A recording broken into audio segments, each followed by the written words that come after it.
오늘은 마태복음 53번째 시간으로 습관이 아닌 사랑으로 라는 제목으로 같이 하나님의 말씀 나누도록 하겠습니다. 오늘 본문은 요한의 제자들이 예수님께 와서 우리와 바리새인들은 금식하고 있는데 왜 당신의 제자들은 금식하지 않느냐라고 질문을 합니다. 이 질문은 한마디로 말하면 왜 당신의 제자들은 율법의 전통을 지키지 않느냐라고 질문하는 것과 같습니다. 당시 유대인들은 월요일과 목요일에 정기적으로 금식을 했고 그 이외에도 절기마다 또 때때마다 금식을 여러 기회 있을 때마다 금식을 했다고 합니다. 근데 예수님의 제자들은 금식은 하지 않고 오히려 잔치 자리에 가서 맛있는 음식을 먹고 있으니까 요한의 제자들이 예수님께 질문을 하고 있는 거예요. 사실 질문이라기보다는 신앙적으로 잘못되었다고 지적하고 또 시비 거는 것이죠. 우리식으로 말하면 너희들은 하나님을 믿는다고 하면서 왜 신앙적인 행위들을 하지 않느냐라고 말하고 있는 것과 같아요. 이 질문에 예수님은 세 가지 비유를 말씀하시는데 첫째는 혼인잔치에 관한 비유, 그리고 둘째는 새 옷조각을 낡은 옷에 붙이는 것에 관한 비유, 그리고 마지막으로는 새 포도주를 새 부대에 넣어야 된다라고 하는 비유. 특히 이 마지막 말씀은 되게 유명한 말씀이죠, 그렇죠? 이 비유들을 각각 살펴보면 예수님께서 요한의 제자들에게 말씀하시고 싶었던 것이 무엇인지를 알 수가 있습니다. 첫째로 혼인잔치에 관한 비유인데 혼인집 손님과 신랑의 비유에서 우리가 그냥 생각해 봐도 결혼식을 하는 날은 굉장히 기쁜 날이잖아요. 근데 금식을 한다는 것은 무엇을 의미하냐면 바로 슬픔을 의미하는 것이거든요. 슬픔. 즉 결혼식장에 가서 슬퍼한다는 게 그게 말이 되느냐라고 예수님께서 말씀하시는 거예요. 그럴 수가 없죠. 그렇죠? 결혼식장에 가서는 기뻐하고 축하해 줘야 하고 맛있는 음식으로 기쁜 그런 날이 바로 결혼식장에 가는 때예요. 그죠? 제가 좋아하는 새우튀김이 얼마 전에 우리 곽 기사님 결혼식에 있어서 얼마나 행복했는지 몰라요. 행복한 날이에요. 축하해주고. 근데 결혼식장에 가서 뭔가 울상을 짓고 있고 슬프면 그건 가족이 아닌 이상 무슨 관계에 문제가 있는 겁니다. 그죠? 그건 가족이 아닌 이상 무슨 관계에 문제가 있는 거예요. 어쨌든지 간에 혼인잔치가 있는 날에는 기쁜 날입니다. 그래서 이 날은 유대인들도 월요일과 목요일에 금식을 하게 돼 있잖아요. 그런데 원래 유대인들은 7일 동안 혼인잔치를 하게 돼 있었어요. 7일 동안. 그러면 월요일과 목요일이 끼어 있잖아요. 그렇죠? 그런데 이 혼인잔치가 있는 때에는 그때는 금식하지 않도록 되어져 있었다 그 말이에요. 왜? 기쁜 날이니까. 기쁜 날이니까. 그래서 혼인잔치에 참여하는 사람들은 금식하지 않았어요. 이 월요일과 목요일이 된다고 하더라도. 왜냐하면 혼인잔치는 기쁘고 즐거운 날이어야 하니까. 그런데 금식 할 때가 있다고 하시죠, 예수님께서. 그날은 바로 신랑이 빼앗길 날이 온다. 신랑이 빼앗길 날이 온다. 여기서 신랑은 누구를 의미할까요? 바로 예수님을 의미하는 거예요. 그렇죠. 예수님을 의미하는 거예요. 신랑이 빼앗길 날은 언제일까요? 예수님의 십자가 사건이죠. 이 날은 슬픈 날이 되는 것이죠. 슬픈 날이 되는 것이에요. 그때는 금식한 날이 온다. 이 말을 예수님께서 하고 계시는 거죠. 우리의 신랑이 빼앗기는 날, 바로 그 십자가, 예수님의 그 십자가 사건, 그때는 분명히 슬픈 때가 있을 것이다. 하지만 지금은 예수님과 함께 있기 때문에 슬퍼하지 않아도 된다라고 예수님께서 비유적으로 말씀을 하고 계시는 거죠. 길게 설명했지만 이 말을 한마디로 말하면요, 이런 거죠. 금식은 아무 때나 하면 되는 것이 아니다. 때에 맞게 해야 하는 것이다. 너희도 그렇게 전통적으로 그렇게 하고 있지 않느냐. 이 월요일과 목요일 금식하고 있지만 그런 너희들도 혼인집 잔치가 있는 날, 일주일 동안 혼인잔치 하는 날은 그날은 금식 안 하지 않느냐? 금식은 아무 때나 하면 되는 게 아니라 때가 있는 거다. 금식이라는 것은 굉장히 신앙적으로 훌륭한 행위이다. 그렇지만 혼인잔치가 있을 때에는 하지 않도록 너희도 규정을 하고 있지 않느냐. 율법을 무작정 지키는 것이 중요한 것이 아니고 어떻게 지키는가 하는 것이 중요하다라고 지금 예수님께서 말씀하고 계시는 거예요. 그러면 예수님께서 왜 금식을 하지 않느냐라고 하는 질문에 이렇게 말씀을 하고 계실까? 계속해서 우리가 두 번째, 세 번째 비유를 살펴보면 그 이유를 조금 더 명확하게 알 수가 있는데, 이 두 번째 비유와 세 번째 비유는 우리가 사실 하나로 이해를 해야 합니다. 두 번째 비유는 새 옷 조각을 찢어가지고 낡은 옷에 기워 놓는 것에 관한 비유인데, 여기 이 생배 조각이라고 한 것은 한 번도 빨지 않은 새 천을 의미하는 거예요. 한 번도 빨지 않은 새 천. 그러니까 한 번도 빨지 않은 천을 낡은 옷에 기워 놓으면 이 옷을 빨았을 때 새 천이 줄어들면서 결국은 낡은 옷이 찢어지게 되는 거예요. 그렇게 되면은 어떻게 되는 거예요? 옷이 또 다시 해지게 되는 거죠. 못 입게 되는 거죠. 그렇게 하는 사람은 없다. 세 번째 비유는 새 포도주는 새 부대에 담아야 한다는 내용인데, 근동 지역에서는요 동물의 가죽을 벗겨갖고 그 안에 있는 것들을 다 뺀 다음에 목 부분부터 이렇게 잘라갖고 그 안에 있는 부분을 다 이렇게 뺀 다음에 그 안에 술을 이렇게 보관을 했다고 해요. 이게 사실 우리 지금의 개념에서의 술이지만 그 당시에서는 거의 물의 개념과 같은 개념인데, 어쨌든 그 포도주를 이제 보관을 하는데, 오래된 좀 낡은 이 가죽 부대에다가 이렇게 보관을 하면은 그것이 발효가 되면서 새 포도주가 이제 발효가 되면서 그 발효력을 이기지 못해서 터져버린다고 그래요. 그러니까 새로 담근 이 포도주는 굉장히 튼튼한 새 가죽 부대에 담아야 된다. 이 당시에 우리 이렇게 설명하고 있지만 이 당시에 살고 있는 사람들은 이 개념은 다 알고 있는 개념이에요. 왜냐하면 낡은 부대에 새술을 담아 놓으면 그거는 터진다는 건 다 알고 있으니까. 다 알고 있으니까. 다 알고 있는 개념. 즉 이 얘기는 뭐냐면 그렇게 하는 사람은 없다 이 얘기죠. 새술을 낡은 부대에 담는 사람은 없다. 이 핵심은 뭐냐면 새 것을 낡은 것으로 향하지 않도록 한다는 데 있는 거예요. 즉 새로 거듭난 사람은 그 거듭난 사람으로서의 삶을 살아가야 한다는 것이죠. 그러면 이런 질문을 하실 수 있을 것 같아요. 금식을 한다는 것은 거듭난 사람들이 할 수 있는 것 아닙니까? 금식을 한다는 것은 거듭난 사람들이 할 수 있는 신앙적 행위 아닙니까? 물론 맞습니다.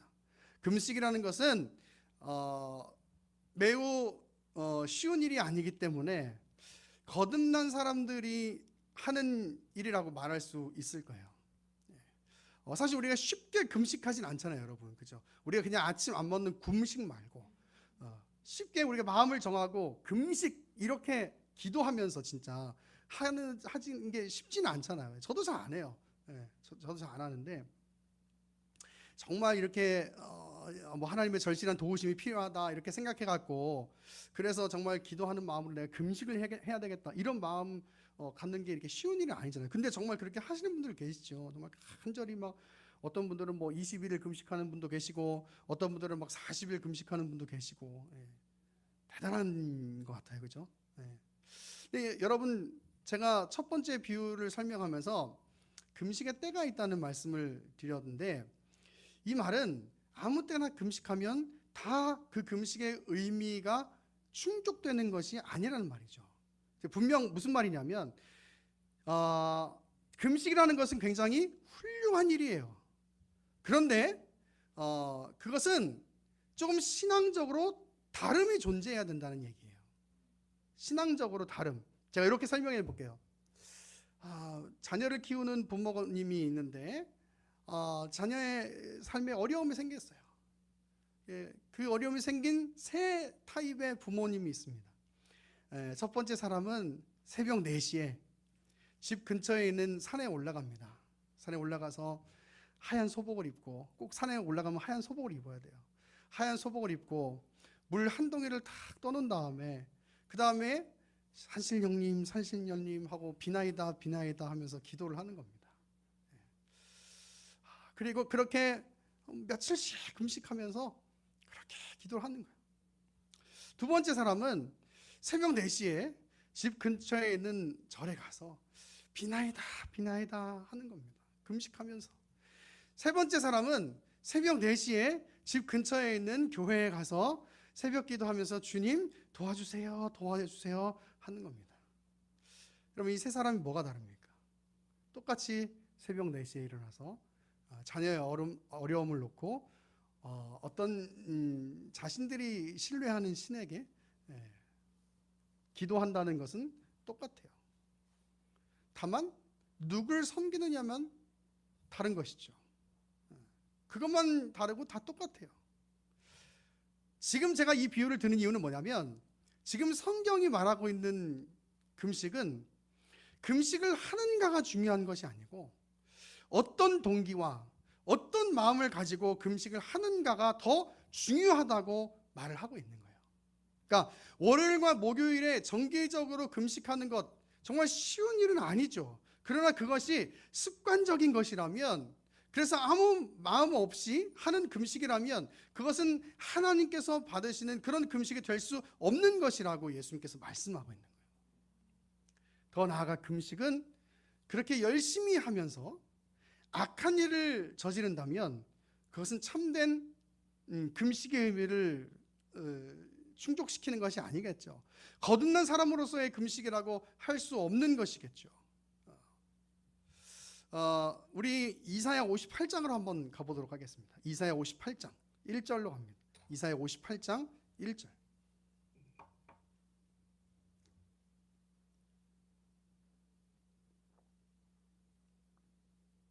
이사야 58장 1절. 제가 읽으면서 설명드려 볼게요. 한번 보세요. 크게 외치라. 목소리를 아끼지 말라. 내 목소리를 나팔같이 높여 내 백성에게 그들의 허물을, 야곱의 집에 그들의 죄를 알리라. 그들이 날마다 나를 찾아 나의 길 알기를 즐거워함이 마치 공의를 행하며 그의 하나님의 규례를 저버리지 아니하는 나라 같아서 의로운 판단을 내게 구하며 하나님과 가까이 하기를 즐거워하는도다. 우리가 금식하되 어찌하여 주께서 보지 아니하시오며 우리가 마음을 괴롭게 하되 어찌하여 주께서 알아주지 아니하나이까. 자, 이렇게 물어보는 거예요. 우리가 하나님, 내가 금식하면서 기도하고 있는데 왜 하나님 나를 도와주지 않습니까? 이스라엘 백성들이 지금 그렇게 하고 있는 거예요. 보라, 너희가 금식하는 날에 오락을 구하며 온갖 일을 시키는도다. 보라, 너희가 금식하면서 논쟁하며 다투며 악한 주먹으로 치는도다. 너희가 오늘 금식하는 것은 너희의 목소리를 상달하게 하려는 것이 아니니라. 이것이 어찌 내가 기뻐하는 금식이 되겠으며 이것이 어찌 사람이 자기의 마음을 괴롭게 하는 날이 되겠느냐. 그의 머리를 갈대같이 숙이고 굵은 배와 재를 편 것을 어찌 금식이라고 하겠으며 여호와께 연락될 날이라 하겠느냐. 여러분 무슨 말인지 이해되세요? 지금 이스라엘 백성들은 금식한다고 하고 있어요. 그런데 금식은 한다고 하고 있는데 그들의 마음은 어디에 있는 건가 하면 즐거움을 구하고 있고 쾌락을 구하고 있고 악한 일을 저지르고 있는 거예요. 금식은 하고 있어. 근데 악한 일을 저지르고 있는 거예요. 하나님이 뭐라고 얘기하면 그게 정말 금식이야? 이렇게 얘기하고 있는 거예요. 그게 정말 금식이야? 네. 지난주 우리 말씀 기억해 보면 예배하고 있어요. 근데 그건 그냥 예배하고 있는 거야. 그냥 마음에 정말 하나님을 향한 절절함이 없어요. 하나님이 말씀하고 있는 거예요. 이사야 1장에 너희가 내 마당만 밟고 있다. 지금 너희가 내 마당만 밟고 있다. 그건 참된 금식이 아니다. 그건 참된 예배가 아니다. 이렇게 얘기하고 있는 거예요. 보세요. 6절 계속 볼게요. 내가 기뻐하는 금식은 흉악의 결박을 풀어주며 멍에의 줄을 끌어주며 압제당하는 자를 자유하게 하며 모든 멍에를 꺾는 것이 아니겠느냐. 또 줄인 자에게 내 양식을 나누어 주며 유리하는 빈민을 집에 들이며 헐벗은 자를 보면 입히며 또 내 골욕을 피하여 스스로 숨지 아니하는 것이 아니겠느냐. 이게 무슨 얘기냐면 선한 일을 하는 것. 정말 금식을 하면서 너희가 선한 일을 하는 것, 긍휼을 베풀 줄 아는 것, 그것이 정말 내가 원하는 금식이 되지 않겠느냐, 그렇게 얘기하고 있는 거라고요. 하나님께서는 중심을 보시는 분이라고 하셨습니다. 우리가 지난주에도 말씀을 나누었던 것처럼 겉으로 보여지는 것만 경건해 보인다고 해서 그것이 다 신앙이 아니라는 것입니다. 정말 하나님을 사랑하는 마음으로 살아가고 정말 하나님을 사랑하는 마음으로 행하는 것이 되어야 그것이 참된 신앙적 행위가 되는 것이라고 오늘 예수님께서 말씀하고 계시는 것입니다. 얼마나 많이 기도하고 있느냐, 얼마나 많이 금식하느냐, 이것보다 얼마나 하나님을 더 사랑하는가, 그 사랑하는 마음으로 어떻게 하고 있는가, 여러분 그것이 더 중요하다고 지금 예수님께서 말씀하고 있는 거예요. 예수님한테 요한의 제자들이 와서 시비를 걸죠. 너희 왜 금식하지 않아? 금식해야겠죠. 신앙적 행위 해야겠죠. 그런데 중요한 건 뭐냐면 그 마음 안에 너희는 정말 어떤 마음으로 하고 있는지를 예수님께서 한번 짚어주고 계시는 거예요. 요한의 제자들, 바리새인들의 제자들, 그들은 그냥 형식적으로 습관적으로 월요일과 목요일에 금식하고 있었던 거예요. 그런데 그 마음에 하나님을 사랑하는 마음으로 월요일과 목요일에 금식했으면 좋았을 텐데 그렇게 하지 않고 그냥 율법이니까 지켜야 하니까 그러니까 월요일과 목요일에 금식했던 거예요. 여러분 우리가 주일날 교회에 오는 거 너무나 귀한 일입니다. 그런데 거기에서 더 나아가서 우리의 마음에 어떤 마음이 있어야 하냐면 정말 하나님을 사랑하는 마음으로 이 예배하는 곳에 계셔야 하는 거예요. 여러분 그래야 삶의 변화가 일어날 수 있는 겁니다. 여러분 그래야 여러분 제가 선포되는 제 입을 통해서 선포되는 하나님의 말씀이 여러분의 가슴에 새겨질 수 있는 거예요. 여러분 그게 중요한 거예요. 여러분 말씀을 정리하면서 제가 우리 교회가 시흥에 있을 때 이야기를 좀 해드리려고 합니다. 그때는 제가 대학원과 교회 목회를 함께 하고 있었기 때문에요. 굉장히 피곤할 때였거든요. 근데 그때는 심지어 수요 예배, 금요 예배 뭐를 다 하고 있을 때였어요. 예. 당시에 저희 집은 인천이었고 교회는 시흥에 있었기 때문에 토요일마다 교회에서 가서 잠을 자고 주일에 이제 새벽 예배를 했었거든요. 이제 그랬는데 그때가 당시 굉장히 제가 피곤할 때라 토요일날 잠을 잘 자야 되는데 사실 잠을 잘 못 잤어요. 왜 잠을 잘 못 자냐면 그 전에 그 교회에 같이 계셨던 분들은 아실 텐데 저희 그 교회에 있는 그 옆에 뭐가 있었냐면 무슨 작은 점집 같은 게 있었어요. 작은 점집 같은 게 있었는데 저는 정말 피곤한데 왜 제가 잠을 잘 못 자냐면 거기서 정말 시간을 계산할 수도 없을 만큼 계속 북을 치는 거예요. 계속. 진짜. 근데 여러분 진짜요. 장난이 아니고 밤부터 시작해가지고 그 다음날 새벽 예배하고 하고 난 이후에까지 계속 치는 거예요. 북을. 제가 그걸 보면서 야, 저 사람이 진짜 귀신의 영이 들렸나 보다 생각했어요. 여러분 그렇게 몇 시간 한 6시간 8시간 여러분 북을 친다고 생각해 보세요. 쉬운 일이 아니에요, 여러분. 근데 진짜 북을 계속 치는 거예요. 야, 대단하다고 생각했어요. 정말 대단하다고 생각했어. 야, 사람이 어떻게 저렇게 할 수 있을까?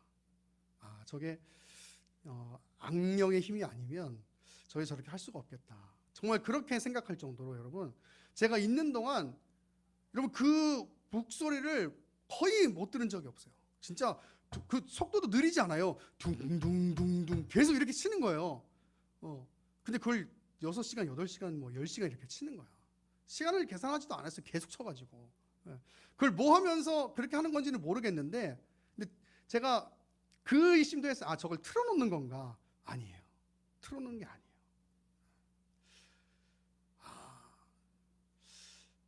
여러분, 사실 그 열심으로 따져보면 우리랑은 비교가 안 되는 거예요. 그죠?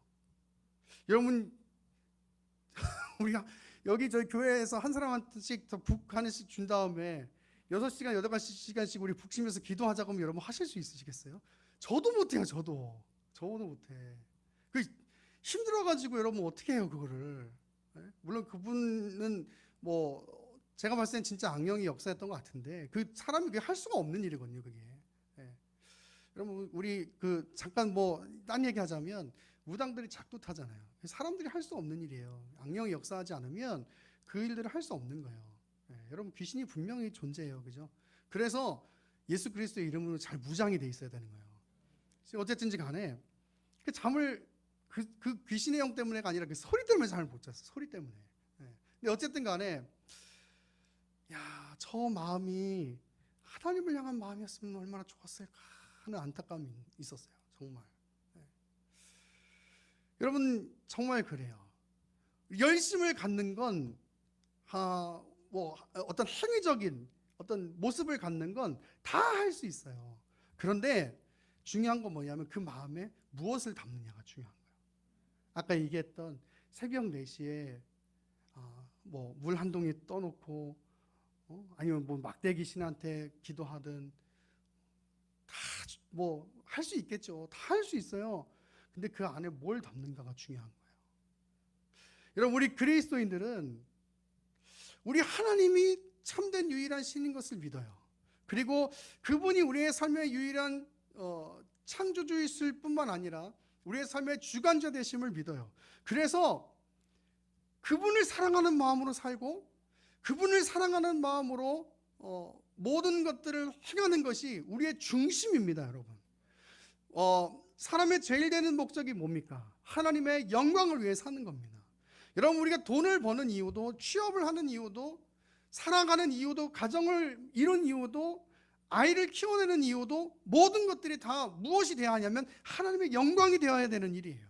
여러분, 거기서 벗어나기 시작하면 여러분, 우리의 마음이 흔들리게 되어져 있어요. 여러분, 행위가 중요한 것이 아니고 우리의 마음이 하나님을 향하고 있는 것, 그것이 중요한 것입니다. 여러분, 지난주에 말씀 나눴던 것처럼 바리새인들이 율법을 몰라서 하나님을 향한 마음을 잃어버렸던 것이 아니에요. 여러분, 세례 요한의 제자들이 신앙적 열심이 없었기 때문에 이런 예수님의 책망을 받았던 것이 아니에요. 중요한 건 그들의 마음이 진정으로 하나님을 향하지 못하고 있었기 때문인 것이죠. 여러분, 오늘 이 말씀을 통해서 우리의 모습을 한번 돌아보기를 바라요. 내가 정말 그냥 신앙적인 행위만 가지고 있는가, 아니면 정말 하나님을 향한 사랑과 그 간절함, 절절함, 그런 마음이 우리 안에 있는가. 바라기는 그 하나님을 사랑하는 그 간절함과 절절함이 여러분의 마음 가운데 회복될 수 있기를 간절히 소망합니다. 기도하겠습니다. 고마우신 아버지 하나님, 오늘 우리의 마음에 혹 보여지는 행위만 갖고 있었던 것은 아닌지, 오래도록 신앙생활하면서 습관적인 익숙함에 빠져 있는 것은 아닌지, 하나님, 다시 한번 나의 모습을 돌아봅니다. 하나님, 그리고 회개하고 다시 한번 무엇보다 주님을 사랑하는 마음을 갖기를 원합니다. 하나님, 새 마음 허락하여 주옵소서. 감사드리고 예수님의 이름으로 기도합니다. 아멘.